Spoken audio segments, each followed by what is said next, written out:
Hello, BookTube. I have a bit of mail that I want to walk through with you. It's not a pile of books the way it was in 2019, but in the 3 years that we were doing mail hauls, I very much fell into the habit of sharing my mail with you, just walking through it with you. I like it. It feels like company. So I'm going to keep doing that, even though there's only one book here, unless there's a box, and the box might be a book. And the first thing I want to show you is periodical, because we've been doing that as well. This is the TLS, the Times Literary Supplement, the greatest literary review journal in the world. And I like to flip through it with you and see what things are of interest, especially the letters, the letters column, because the letters column is where odd threads and arguments will crop up. But this is this issue, I think, it doesn't say it anywhere on the cover here, but I believe this issue is devoted to rereading, to reconsidering things, with a kind of quasi prompt from quarantine, from lockdown. That if you're stuck in your house, and there's, for a while there, at least in March and April, there was really not much in the way of book delivery, that you would be revisiting things on your shelf. And the author who is at the center of revisiting here in this issue is E.M. Forster. That will bring to mind an E.M. Forster novel right away. And there are some really enticing looking things in here. I haven't actually read this issue yet. I just got it. But at first I thought we'd go through. Yeah, see, at the very beginning you have James Ivory, the movie version of A Passage to India, that won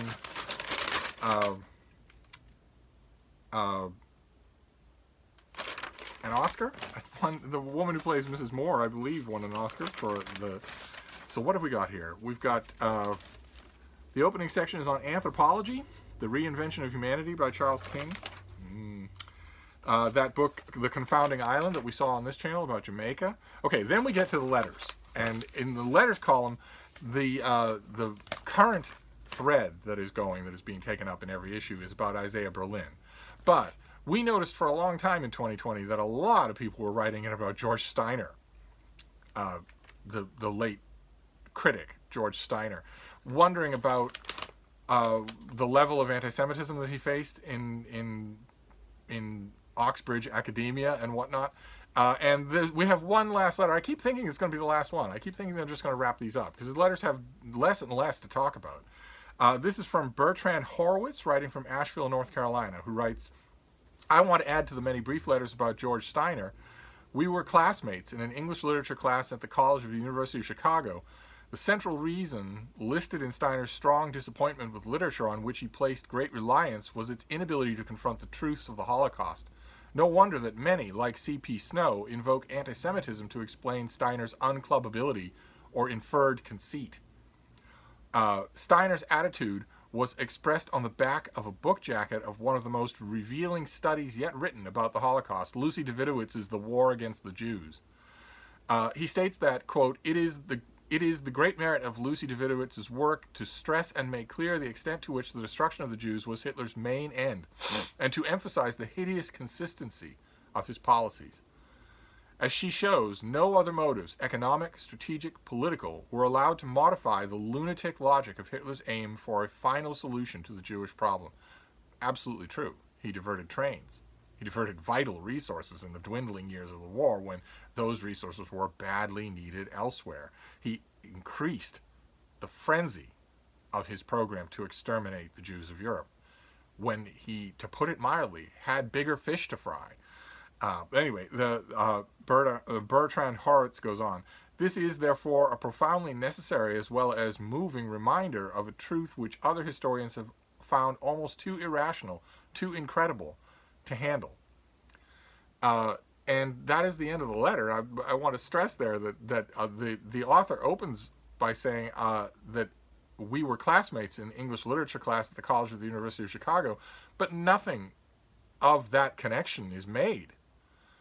What follows is a quote from a book jacket blurb that I could read myself. I read the review that blurb was drawn from.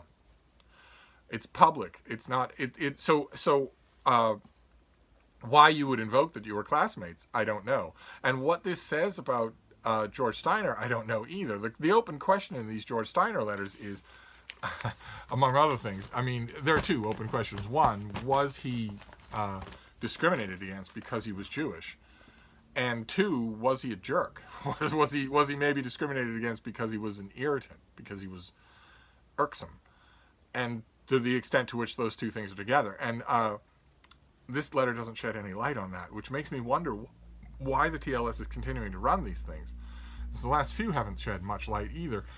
I am keeping them all because these are never. There's no home for these things. There's no anthology these things will go in. I am keeping. It's a dozen letters now, and from the TLS letters page, I'm cutting them out and keeping them. I'm sticking them in my copy of No Passion Spent by George Steiner, a collection of his critical essays that I love and go back to all the time.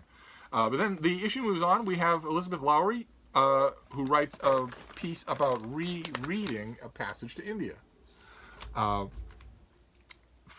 which was David Lean in 1984, so not Merchant Ivory.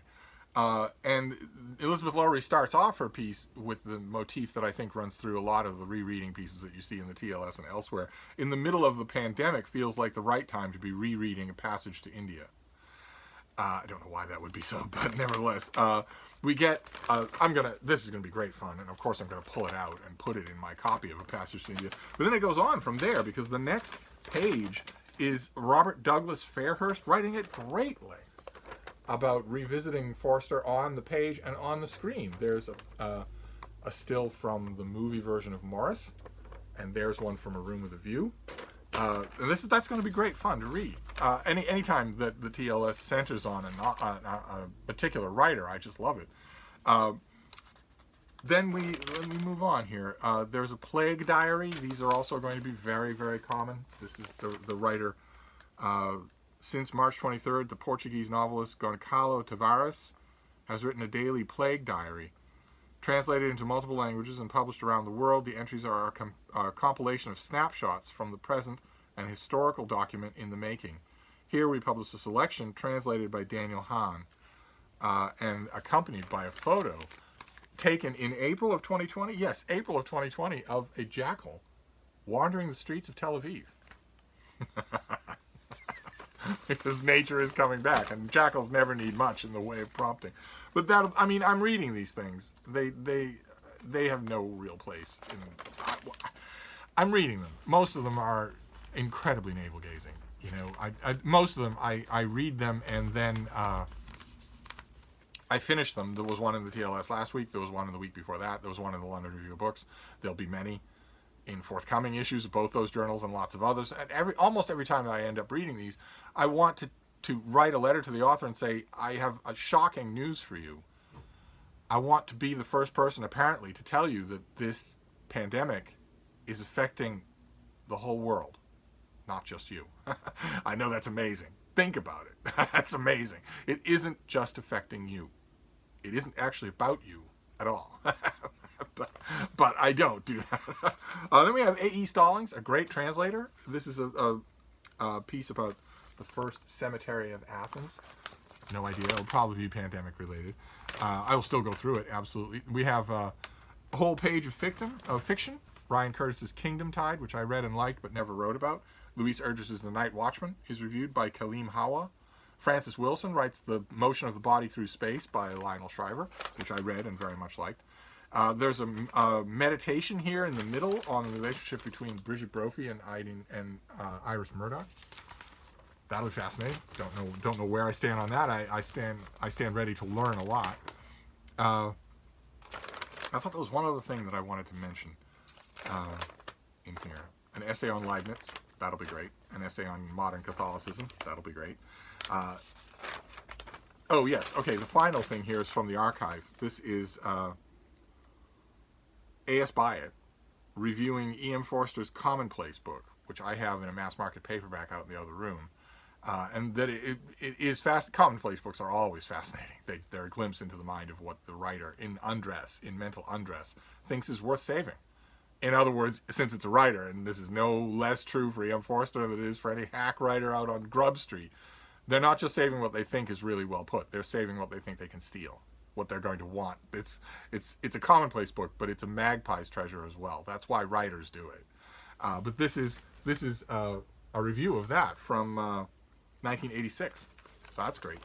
And that is the TLS this time around. More George Steiner, but lots of revisiting of E.M. Forster, which is great. I know it's going to make me go straight to the Penguin Wall. I know that it is. Or to the Rad Pad. Look at that, huh? This is an iPad Air that I found online for a song that came in this incredible armor plating. This is this rubber armor plating. I have no idea how I would even get this off. It must have been installed on this thing in multiple steps because there's no way otherwise. This red interior is stiff, hard plastic. This is rubber, but this is stiff, hard plastic. So it must be the kind of thing you put on this thing in multiple stages. For all I know, there's actually a screen covering over the screen as well. This is amazing though. And it came with this. So and this I have found creates a huge amount of peace of mind.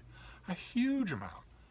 To know that I can just toss this on the floor, that I can toss it on the bed, or that if I have it on me and Frida acts up, or I suddenly have a yen to get up and forget that it's on me, and it falls on the floor, nothing's going to hurt it.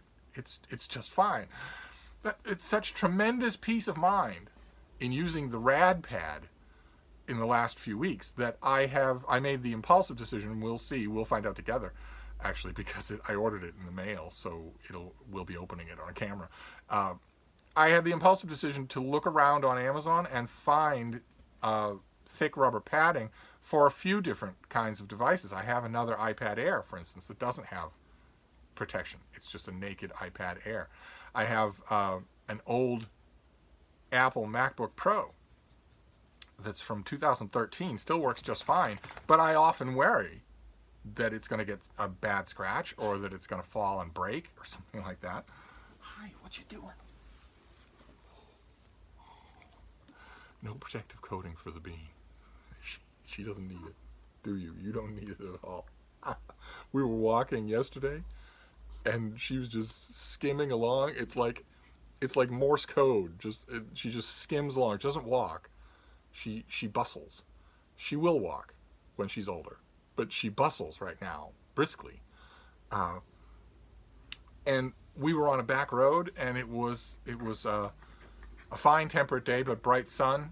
And I realized after a while that we'd been in the sun a long time and that we'd been gone for a long time, that we'd been walking for a long time. And I looked down and it was nothing to the beach. I swear, all of my predispositions about little dogs, that they're weak and delicate, that might apply to some kinds of little dogs, but it certainly doesn't apply to terriers, or at least not to miniature schnauzers. This is a hardy little dog, a tough little dog. But anyway, I ordered some protection for some of those other things, and we'll see if I have the know-how to install it, to put these things in. There are bound to be instruction manuals galore, but I'd like to armor up my other iPad. I'd like to armor up that MacBook and see if maybe it eases my state of mind. I bet it will. It'll be a lot of fun. But anyway, we still have mail to go through, and including a book, which I opened. It was in a priority mail envelope. I didn't think that it was anything at all. I thought it was a personal thing. But it isn't. It's a book, and it's a book that I am commissioned to review.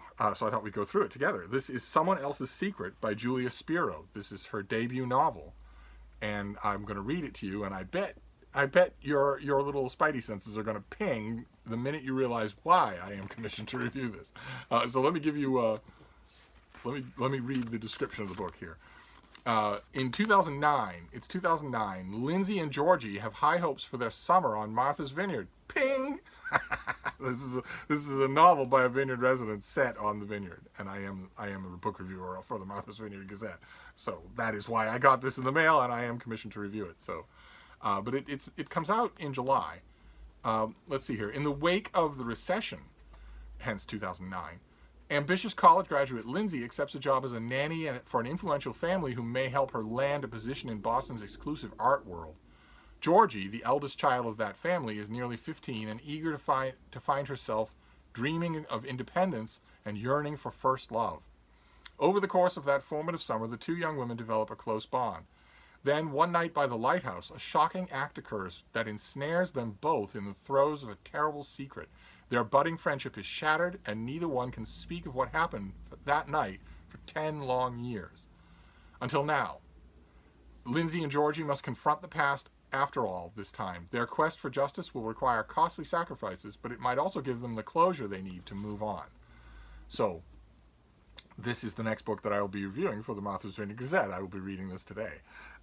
Sounds like a intense combination of family drama and a kind of quasi-thriller. I'm up for that. We shall see.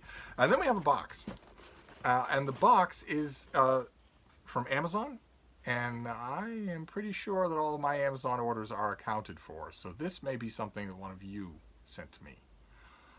And we shall see if that is true. I will be grateful, of course, but keep in mind the protocols for our quarantine have changed. Now, they changed while this thing was in flight from one place to another, so I'm not blaming the sender if it is from one of you.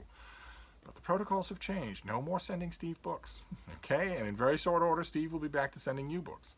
But in the meantime, let's see what this is. What are you doing? Do you want this baby? Do you want this box?